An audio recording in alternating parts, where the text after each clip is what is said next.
Andy Chrisman of For Him has spent 40-plus years in Christian music, and chances are he knows your favorite artist personally.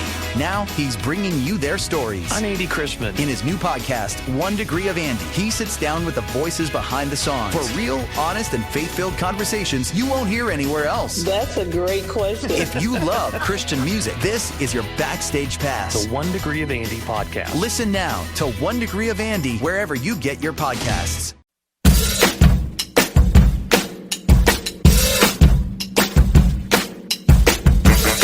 One of these men is a highly respected New York attorney, Lucas A. Ferrara. The other is a self-proclaimed man of the people, known as Mert Roberts. Their aim is to discuss the hottest issues impacting our city, state, and nation. Fasten your seatbelts. Shake It Off with Mert and Lucas, live, starts now on AM 970. The Answer. X marks the spot where the brave hearts go. Through the wind and the undertow, silver gleams and shadows rot. Glory lies where X marks the spot.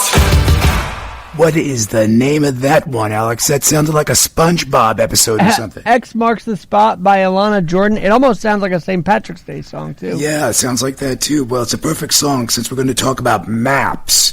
Not the kind you use to find a Starbucks or the kind your car ignores when it decides to reroute you through a swamp. No, I'm talking about the maps that decide who gets to run the country. The maps that determine whether your vote counts, half counts, or gets quietly folded into a district shaped like a seahorse doing Pilates.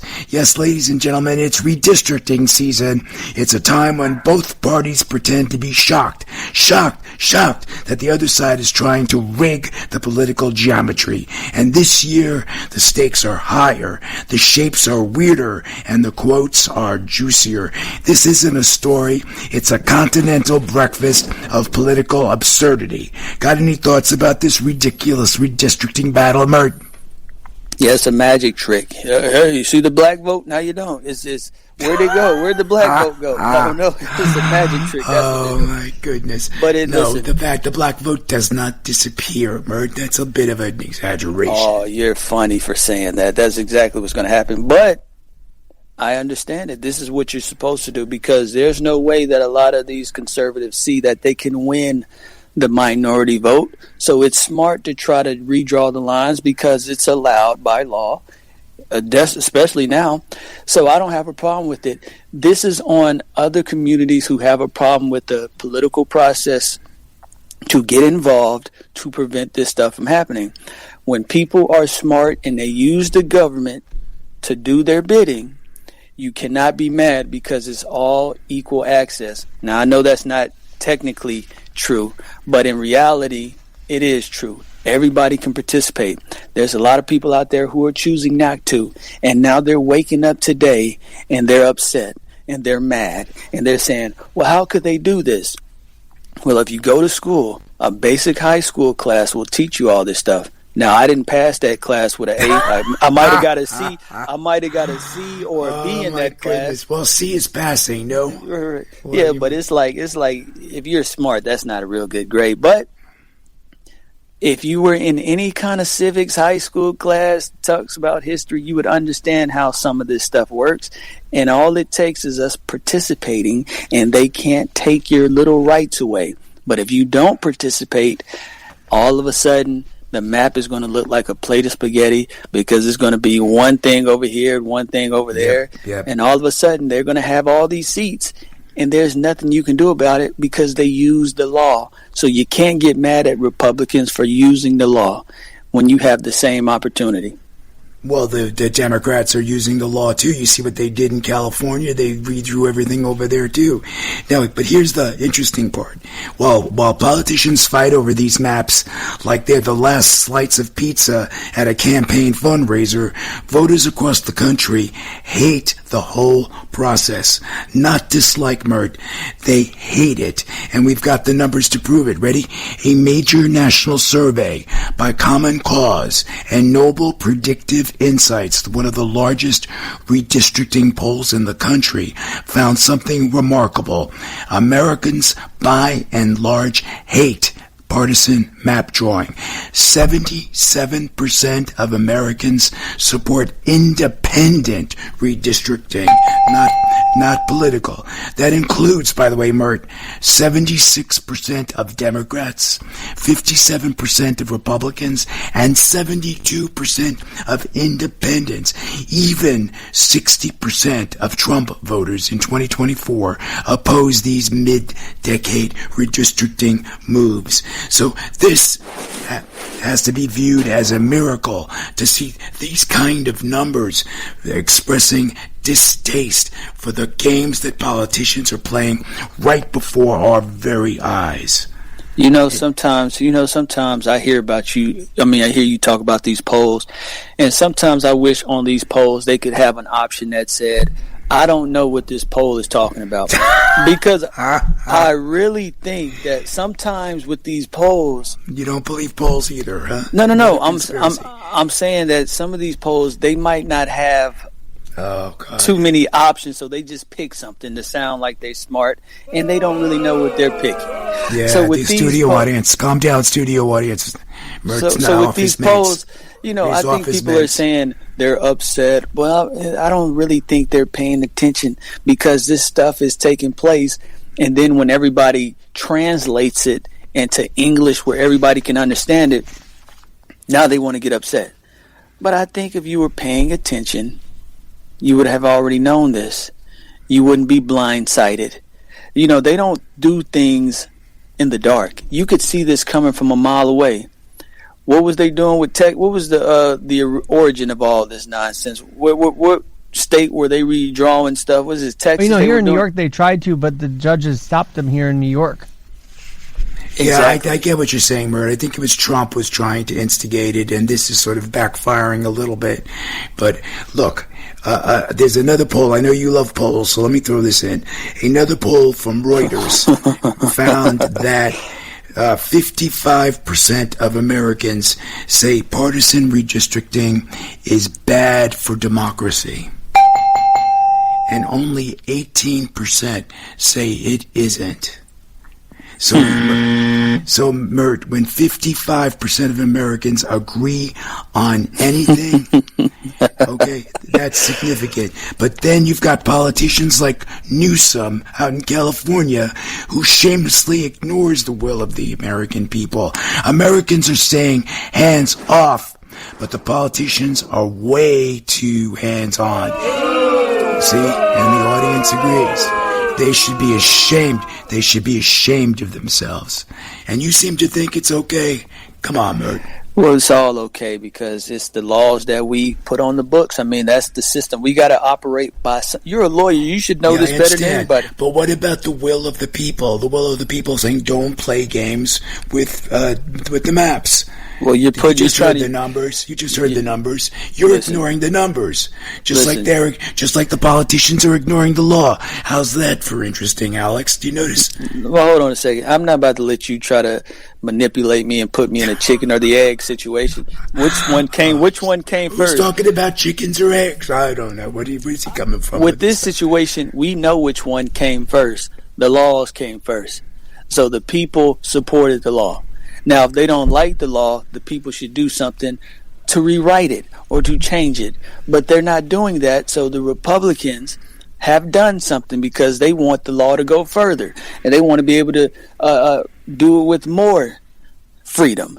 So when you try to put a chicken or the egg, well, the people have a right to be upset. No, the people decided on a system, and now they're getting upset because they don't like the system anymore. No, because the system is being abused, Mert. It's the opposite.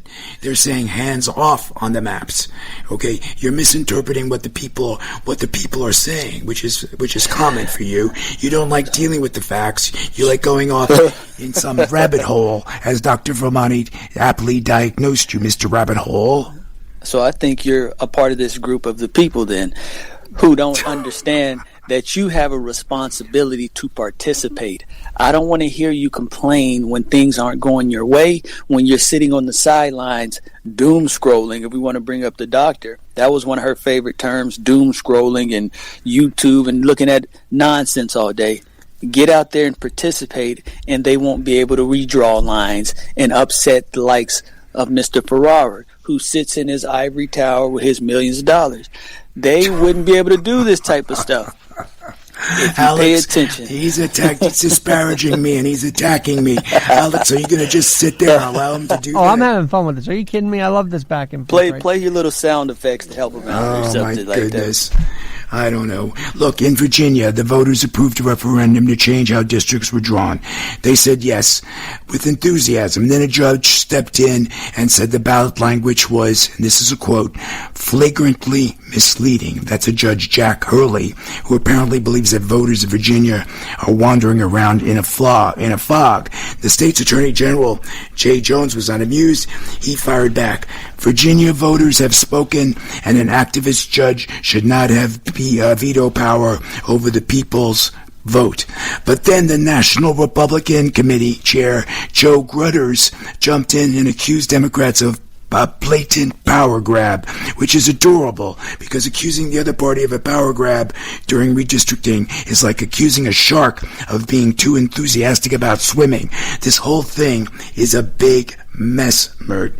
So this has got to stop. It's just causing confusion, and it's causing anger, and this rhetoric and this divisiveness is leading to a lot of violence, political violence. Go ahead, Alex. Virginia's credit, at least they voted on this and didn't just blindside the people, right? That's Is that what we're saying That's here? right. But it's still going down the rabbit hole, so to speak, to borrow a Mert term, because it's mired in litigation and people fighting there. You know, Texas, we're seeing the same thing in North Carolina, Ohio. Look, people are they're defying the will of the people. California, shameful, okay? So this gerrymandering stuff, had nothing to do with California. Newsom was doing it because of what was happening elsewhere in the country. That's a new strategy. If you gerrymander, we'll gerrymander back. This is mutually assured redistricting. People, that's awful. And listen, you seem to be okay. You seem to be okay with it.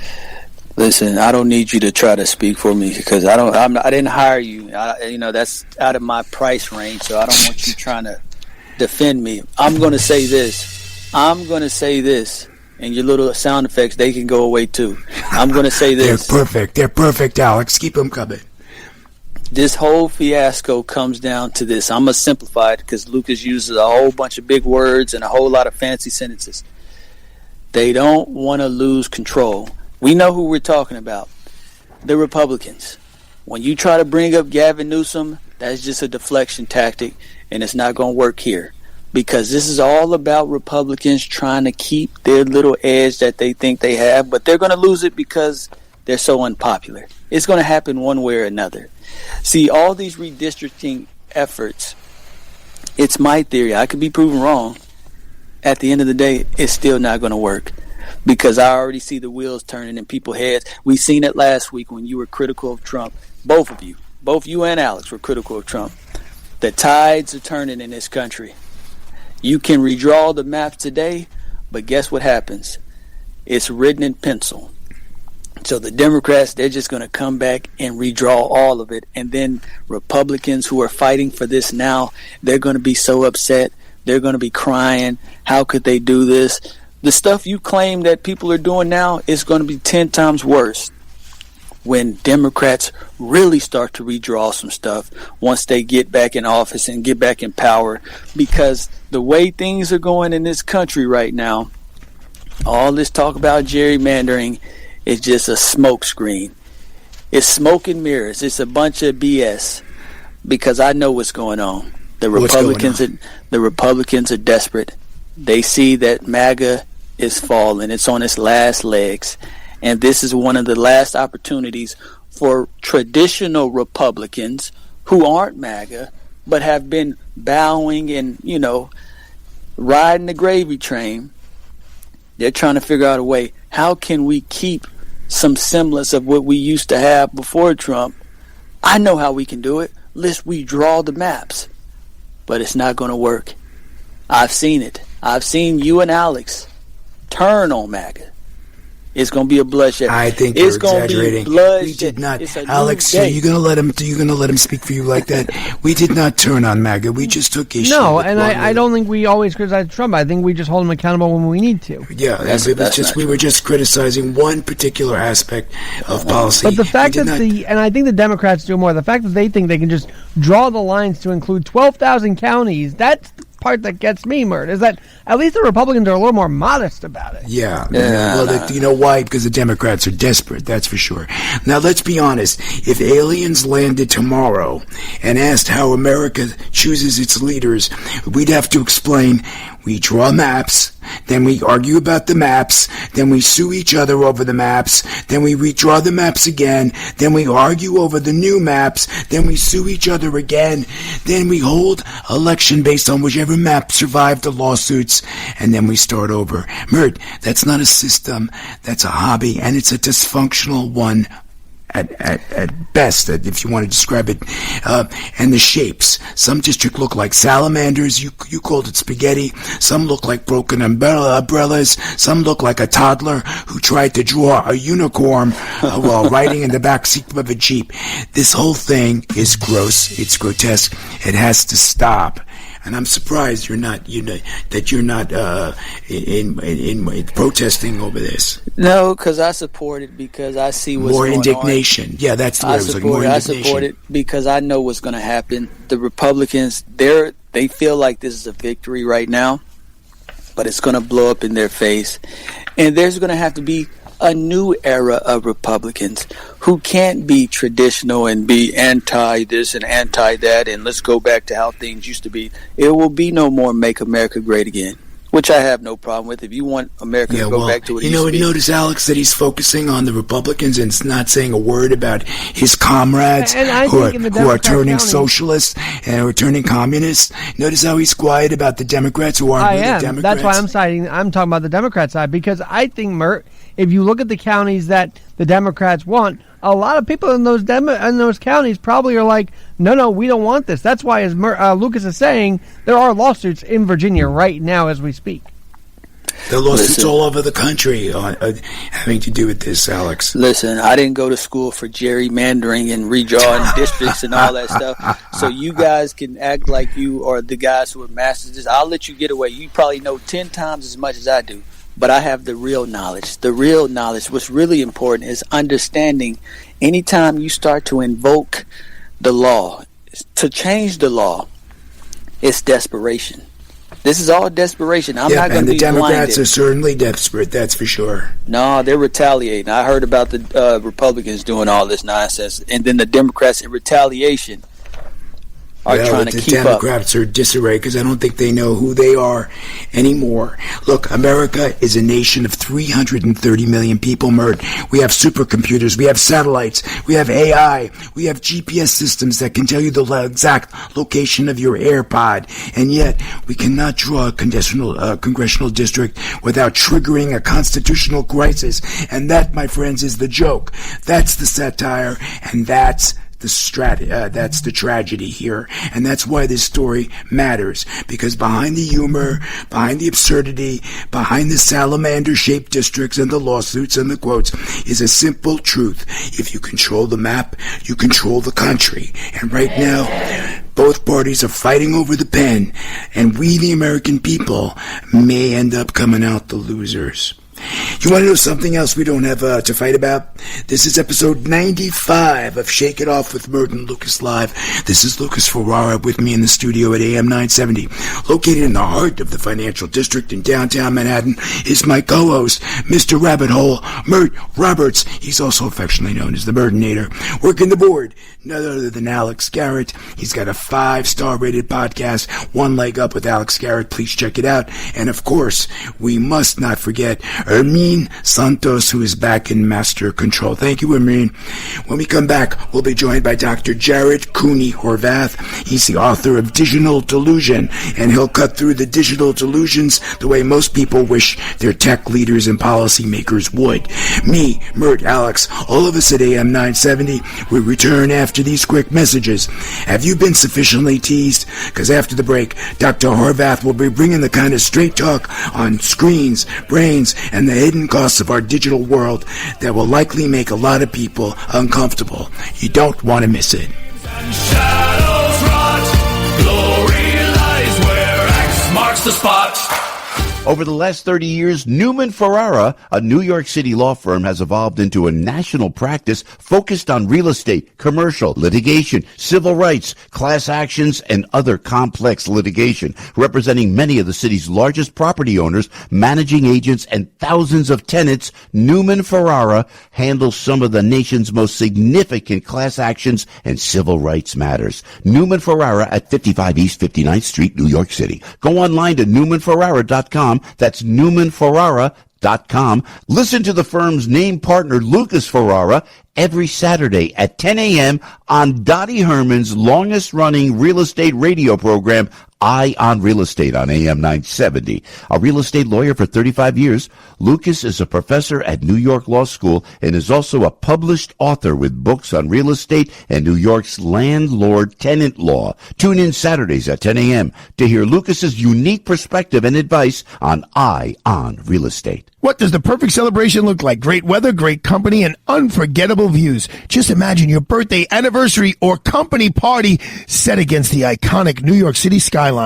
Sound too good to be true? Well, you know what? It's not. When the weather warms up, there's no better place to celebrate than on board the Atlantis yacht from New York Cruises. From intimate gatherings to full-scale corporate events, Atlantis Yacht is a premier floating venue offering a truly unique experience. Their dedicated team of hospitality professionals will help you plan every detail so you can relax and enjoy the moment. Your guests will be wined and dined across the main deck, the sky deck, the lounge deck, all featuring breathtaking 360-degree views of the Manhattan skyline. Birthdays, anniversaries, engagements, company parties, reunions, retirement celebrations. If there's a reason to celebrate, Atlantis Yacht is the place to do it. Call 212-633-1231 to book your unforgettable event today or check them out at NewYorkCruises.com. Hi, it's Arthur Idala here for Bay Ridge Mazda, run by my buddy Rob Sabah, a family-owned and operated Mazda dealership. At Bay Ridge Mazda, buying a car feels straightforward, comfortable, and personal. Their team takes the time to understand what matters most to you, your budget, your lifestyle, and how you really drive. They offer a great selection of new Mazdas, along with a wide range of high-quality pre-owned vehicles, all fully inspected and ready for the road. And when you call or text, you won't reach a call center. You'll speak with someone right there at the dealership, focused on helping you find the right fit. Bay Ridge Mazda, where every customer gets a real conversation and a clear path forward. Visit them at 9000 4th Avenue in Brooklyn or call or text 855-332-3476, 855-332-3476, 855-332-3476.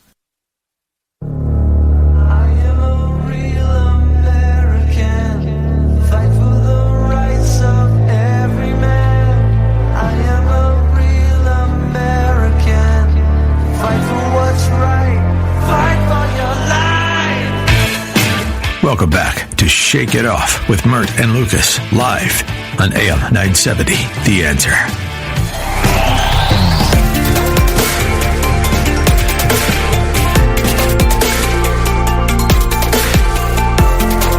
Now that's an interesting one. What is that called, Alex? All right, this is called Digital by Pretty John 1. We're about to talk digital, that's for sure, my friend.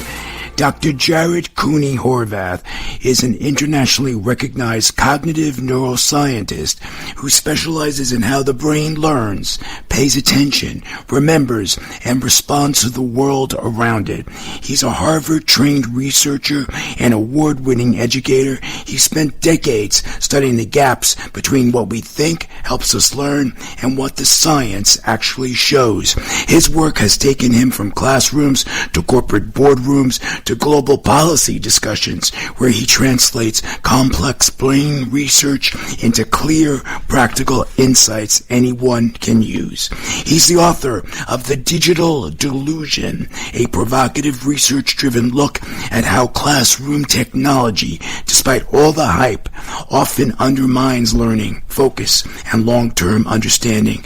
The book challenges some of the biggest myths about screens, attention, and productivity, and lays out what it really takes to help students and adults thrive in a world overloaded with digital noise. Dr. Horvath is best known for his sharp wit, his ability to make neuroscience feel human and accessible, and his talent for cutting through the buzzwords to get what actually works. His mission is simple: help people understand their brains so they can learn better, think clearer, and live with more intention. Welcome to the program, Doc. Thank you so much for having me on. That was the best intro I've ever heard. I loved it. Well, you're an amazing guy. We did some research about you, and congratulations. I think your book is number one in its category on Amazon, so you deserve some congratulations on that as well. And thank you so much. I understand you're joining us live from Italy. Yeah, I'm in Rome right now, so it's 2:30 in the morning, which makes it fun for me. God bless you. Well, isn't that amazing? God bless you, Doc. That's amazing. Lucas, let me ask him a question, because... All right, watch out for the Murdinator, Doc. Before you get into your question, let me ask this. Just a little bit of pushback. Yeah. Do you think with technology, there's always going to be, some hiccups and bumps in the road, but do you think that it's a natural progression for humans to become one eventually with technology? Because we're always talking about what's next. Well, I think what's next is getting off this planet and going out and exploring the universe and exploring all this. And in order to do that, we're going to have to extend our lifespans, and it's going to require merging with technology at some point. So do you feel like, or would you, consider that all this integration and all this reliance on technology is a part of the natural expansion of humanity going forward? No, I hear the argument that it's there, but having worked as closely as I have with biology for as long as I have, I don't see the two as being highly compatible. In order to make biology and technology work together, the biggest change comes to the biology. It's rather than saying, how does the human body work? How does the human brain work? Let's adapt technology to make it work better. We say, how does technology work? And then how do we adapt biology to make the technology work? And I see that leading to a lot of worse outcomes than we would have expected. Now, with that said, I think that's integrating biology and technology together. If you're just talking about relying on technology to advance, say, the idea of spaceships, the idea of new medicines, all of that is totally fine and absolutely true. That's where technology shines. It's when we try and replace what we know works best with biology in a technological way that it's not working. So I hear so many great stories and promises, but I've never seen any actual outcome from any of it. So you're saying that you're against replacing the human body? What if we say, you know what, I hate these knees that break down when I reach 50. Let's make them bionic so it never breaks down. We could just get a replacement, like the Terminator or something like that. Or what's wrong with going in that direction? Why do we need to be attached to these bodies? There's nothing wrong with that. Do your thing. I think do my thing. That's funny. That's very funny, Doc. In those instances too, I'd say there's always going to be a case to be made for that. And the difference is going to become once these technological advances are internet connected. So like right now, we can make knees, we can make hips, we can make arms that work incredibly well. Once you connect that stuff to the internet, you cede control of that stuff to something else, and that's where things get really tricky and just kind of weird. Dangerous, Doc. But let's get back, Mert, to the Doc's book, Digital Delusion, because you challenge a lot of assumptions about classroom tech, which is really the focus of your book. And what's the biggest myth you wanted to dismantle? Well, I think a good kind of, and maybe this goes back to exactly what we were saying, is there are tools that experts will use to make their lives easier. So, like, I'm really good at, say, statistics, right? I love numbers. It's just going to take me 2, 3, 4 hours to run a set of numbers. I don't feel like doing it by hand, so I can use a computer to do it in 1 to 2 or 3 seconds. And so these tools that make expert lives easier are incredible, but they only work because as an expert, I have so much deep knowledge that I can vet the tool. I can make sure it's doing the right thing. When it spits out a number, I know, yep, that's correct, no, that's not correct.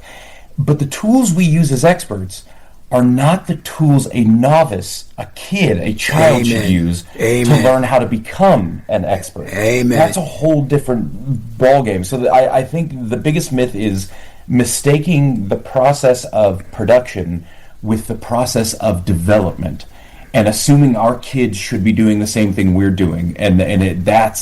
That's where we're seeing so many significant drops in learning, in development, and understanding, and it's because we're just using the wrong tools to get them to the stage where tech would be meaningful for them. But I think you hit on another issue, though, Doc, if I may. They don't have the foundation. In other words, I'm able to discern when an answer I receive is an hallucination because I know it's not right? Because I studied literature, I studied political science. I went to, 100 years of school. So there was some, foundational knowledge that I have that can weed the crap out, so to speak. But the kids today are too reliant on technology. They're not developing that base, and that I think is the danger. No, exactly, and then that becomes a dependency. Is a good kind of way to think about it is the calculator. If you learned math without a calculator, you tend to go a little bit slower than kids who learn math using a calculator. Fine. The problem is once you take the kid's calculator away, the kids who learn on a calculator, if you remove the calculator, they do nothing. They don't have any ability because they were not learning math. They were learning how to manipulate a machine to spit out an answer that the teacher, the adult, would nod their head at. Whereas the kids who learned math first, once they get good enough, give them a calculator and they start to move at light speed. Take it away and they're fine because they still know what they were doing. So we're kind of replacing the basics with a tool that circumvents, shifts all of that into the point where the kids learn nothing other than dependency. Isn't that all of society, though? Like, if I replace, let's say, McDonald's with a rifle, because you got to go out and get your own hamburger now with a rifle, and you got to hunt. Isn't it the same argument where it's like, well, we're becoming more and more dependent on society and other forms of technology? Why wouldn't it happen in the school place? Why should that be excluded in this process? For the example you just gave is a great example of production versus development. As an adult, if you said no more McDonald's, here's a gun, you got to go hunt yourself, I have enough knowledge, understanding, control of my body, control of my cognition to figure out how to make that happen. It would suck. I have no interest in killing an animal, but you know what? I could make this stuff happen. A 6, 7, and 8-year-old, they do not have the knowledge, the recognition to make that a meaningful decision. So if we start by giving kids nothing but McDonald's from birth till 50, and then you take the McDonald's away, they will be at a loss. But if you help them understand the ideas of food production as children, now as adults they can make their decisions as to which direction they're going to go. And that's why I think if you just look at straight cognition, Gen Z, Gen Alpha, they're the first generation to underthink us as their parents. Every generation of kids have outperformed their parents on basically any measure, memory, attention, and that's because school was helping us cut those teeth more so than our parents. But for the first time ever, school is now somehow not working in the same way, and we're coming out with worse memory, worse attention, worse cognition, and we think largely it's because we're making it too easy too early for them. Does that kind of make sense? Yes. Well, and I have think, a follow-up. Yeah, we can get to that after the break, but go ahead, Lucas. I have a I think we're failing our kids. Wouldn't you say that, Doc? I think we were trying to do best by them. I don't think anyone came in with negative intentions, but I think we're at the phase now where, what did Maya Angelou say? Do as best as you can, but then when you know more, you got to do better. And man, I totally butchered that, but but you know what? We have to take a quick commercial message, Rob. But have no fear, the doc will be rejoining us after these quick commercial messages. For more information about the doctor and his books, visit lmeglobal.net.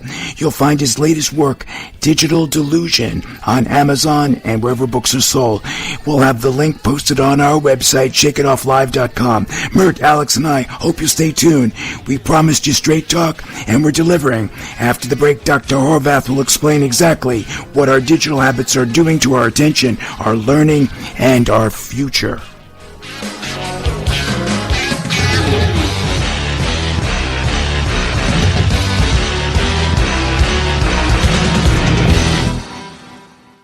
Over the last 30 years, Newman Ferrara, a New York City law firm, has evolved into a national practice focused on real estate, commercial, litigation, civil rights, class actions, and other complex litigation, representing many of the city's largest property owners, managing agents, and thousands of tenants. Newman Ferrara handles some of the nation's most significant class actions and civil rights matters. Newman Ferrara at 55 East 59th Street, New York City. Go online to newmanferrara.com.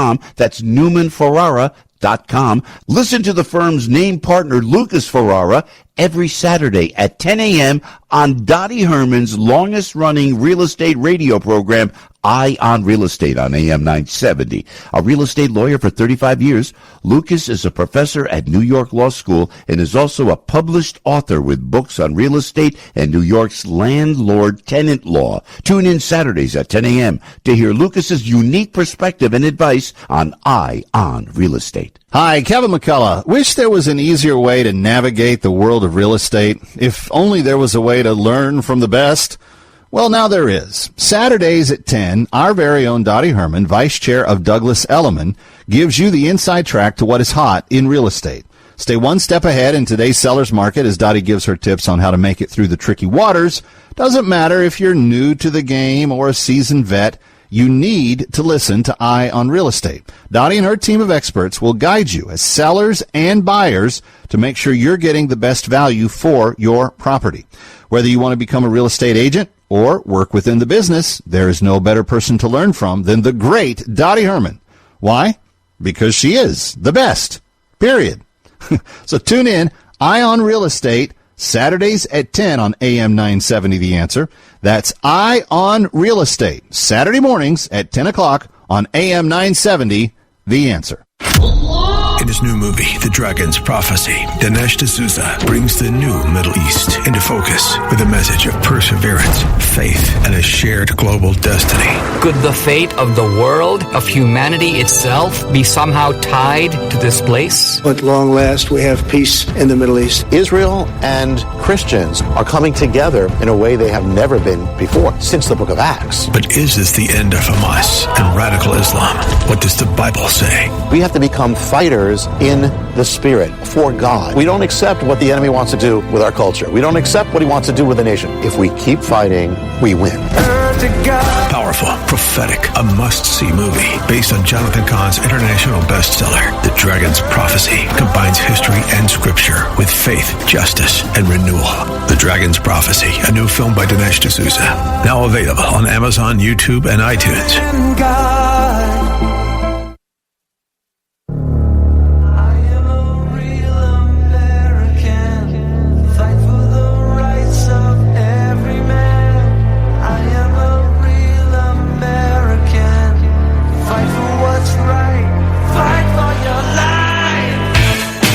Welcome back to Shake It Off with Mert and Lucas, live on AM 970, The Answer. Joining us live from Rome, Italy, where it's about 3 a.m., is Dr. Jared Cooney Horvath. He's a cognitive neuroscientist known for translating brain science into clear, usable insights about how humans learn, focus, and make decisions. He's the author of a #1 selling book on Amazon in his category there, The Digital Delusion, a sharp, research-driven examination of how classroom tech often undermines learning and what it actually takes to help students thrive. For more info about the good doctor and his work, visit lmeglobal.net. lmeglobal.net. You'll find his latest work, Digital Delusion, on Amazon, wherever books are sold, and we'll have the links posted on our website, shakeitofflive.com. Did I get that right, Doc? Yes, sir. It sounds perfect. Thank you.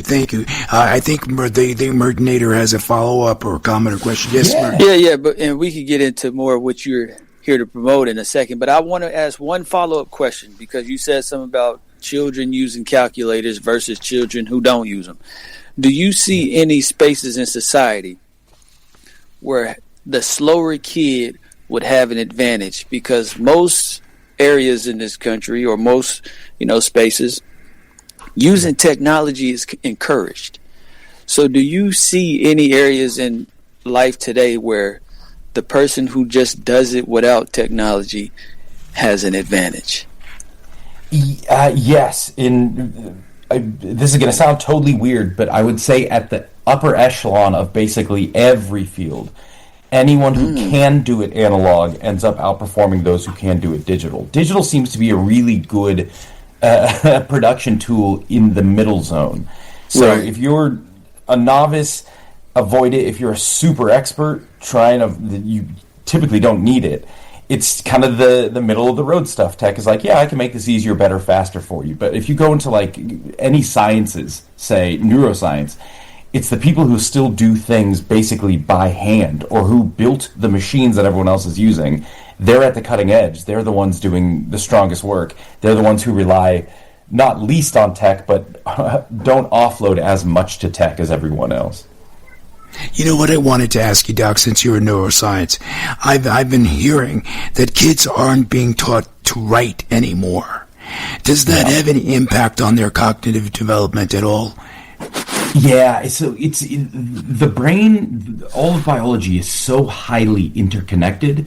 We like to think of it as, different parts of the brain do different things, and that's kind of true, but everything is connected. And it turns out handwriting is probably the most difficult motor skill to develop.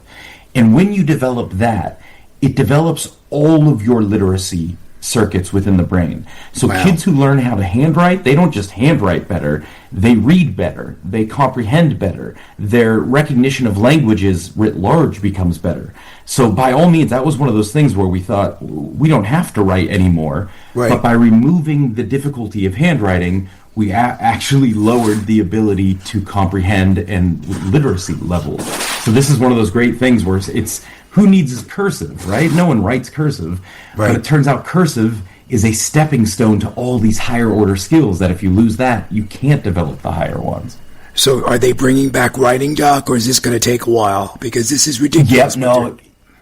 It's crazy. This book was released in December, and at the time there were 2 states that were considering kind of ed tech bills and going back to analog methods.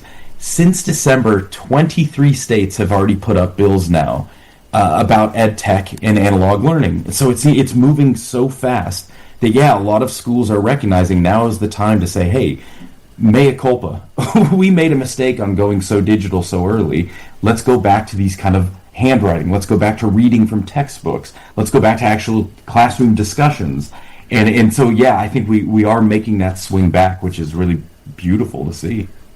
Yeah, amen. Our engineer, producer, Alex Garrett, has a question for you. Go ahead, Alex. As always, thanks for joining us, Dr. Horvath. So you mentioned McDonald's and the way kids react to the food and how we all react to food. How about the homegrown aspect of it, the agricultural? I feel like that's been lost in the school system, right? We need to get back to that, you think? Yeah, and there's a great... And this is where I think you can talk about different models of school. Where in Australia, there's a whole direction of schooling where after about 6th grade, you go straight into what they would call TAFE, which is learning agriculture, which is learning development, which is learning building, which is learning a trade. And those kids, they're not the kids who are studying, say, calculus or doing philosophy, but my goodness, by 15, they're the ones running the country because they're the ones who are making everything happen. So I think you're right, is after, say, elementary school, you could then start having different models of schooling where kids can really start to focus on different things meaningful to them. And I think you're right, that's something we're kind of lacking. As the world moves so dang fast, and we started offloading things like agriculture to tech more and more, we're going to get to a stage where just no one remembers how to do it without tech. And God forbid tech should go haywire in the future, because then what are we stuck with? A bunch of people who have to start from scratch again. And do you feel like the biological reaction to food is not really highlighted as much anymore? That is an incredible, yes, absolutely. And this kind of goes back to what we were talking about earlier, is I think we have this techno love. And don't get me wrong, man, I'm not against tech. I'm using tech right now to talk to you. I think it works fine in its lane. But we have this love affair with it that we've reduced humans to basically nothing. We forget how wickedly powerful we are when we let ourselves get to work. I mean, I'll just being here in Rome, you look at the aqueducts, the Roman Colosseum, the Pantheon. Go to the entire basic city skyline of New York prior to 1920, going to the moon, the atom bomb. These are all things human beings did without computers. Heck, we invented computers. That's how powerful our brain is. Yet we're getting to the stage where we're just so convinced we can't do things without a computer, and we're afraid to even try, that, I worry, what can we expect from ourselves? This is why innovation is down incredible amounts. Creativity is down incredible amounts, because we've just stopped trying. And I worry if we just keep going down that path with our kids especially, what can we really look forward to if it's just a world of looking to tech to answer every question? Doc, believe it or not, we only have a few minutes left. What I did want to ask you is also attention deficit disorders, and not the ADD. I'm talking about our addiction to screens. The kids can't focus anymore. They can't go to a Broadway play. They have to have their phones confiscated. They can't go to school. They have to have their phones confiscated. Can you speak a little bit about what technology is doing to our youngsters and their attention or capabilities or lack thereof? Yeah, so this is part of the attention economy, is technology went the way of the more I keep your eyes on the screen, the more money I'm going to make. And that's their business model. Fair enough. The trick is they realize the best way to keep your eyes on a screen is to rapidly switch between content. So rather than 10 minutes of a video, you're going to get 2 minutes. Rather than 2 minutes, you're going to get 20 seconds. And that's the best way to keep jarring the system, keeping your attention there. Now, just like anything, you train enough in that system, that will become your default mode of interacting with the world. So if you just track baseline attention span, over the last 20 years, it's dropped from about 2.5 minutes to about, today it's around 39 to 42 seconds. Oh my goodness. What most people can hold. Oh and my people goodness. think, well, we're somehow, our children are decrepit. You go, no, it's just training. If you worked out your arms all day, every day, don't be surprised when you have strong arms and you try and rely on them. So it's now when kids go into a school where you need to focus, learning requires deep, sustained focus, and you put a screen in front of a kid, don't be surprised when as soon as they see the screen, they just start jumping and their attention goes haywire. So that's one of the great arguments, that if we go back to an analog type of school, we can retrain attention, at least in that content, to sustain, to hold longer so that kids can focus longer. But if we keep bringing tech from the outside world into the classroom, kids will never learn that there's a different way to see the world and to attend to that world. Doc, we only have a few seconds left. Do you think it's fixable? What's your ultimate conclusion in digital delusion, if you want to share that with our listeners? Absolutely. Tech comes in later. You earn it as you get older, as you become an adult, as you work. All schools need to do is go back to what we were doing in the 90s and the noughts, is teachers and students interacting, students and students interacting. And I see that already starting to happen. So I definitely think going back to an analog, sustained attention type of school is only going to help everyone. And we've got the infrastructure in place, so it's definitely happening. Amen. Unfortunately, Doc, we've run out of time. But for more information about the good doctor and his books, visit lmeglobal.net. You'll find his latest work, #1 on Amazon in its category, Digital Delusion. You'll find it on Amazon or wherever books are sold. And we'll post the links, Doc, to the above, all the above on our website, shakeitofflive.com. I hope you had fun, Doctor. It was a pleasure and honor. And bless you for staying up at 3 o'clock in the morning to be with us. Thank you. Keep up the awesome work. Thank you guys for chatting. Thank you. Well, my friends, that concludes show number 95. May I hear an amen? Amen. Special thanks to the Murtinator, Mert Roberts, or Mr. Rabbit Hole, my co-host for 95 amazing episodes. That's 190 hours of live entertainment. If you think that's easy, you try it. And to Alex Garrett, thank you. Couldn't have done it without you. Hermine Santos, everybody at AM 970, thank you. Stay tuned for Culinary Confidential, which comes up after us. And don't forget to stream my movies. Manor of Darkness is the latest hit. The New York Times love it. Well, that's it for today. We've run out of time. Join us next week when we'll have more controversial topics, more special guests just for you. Same time, same place. Ciao, ciao.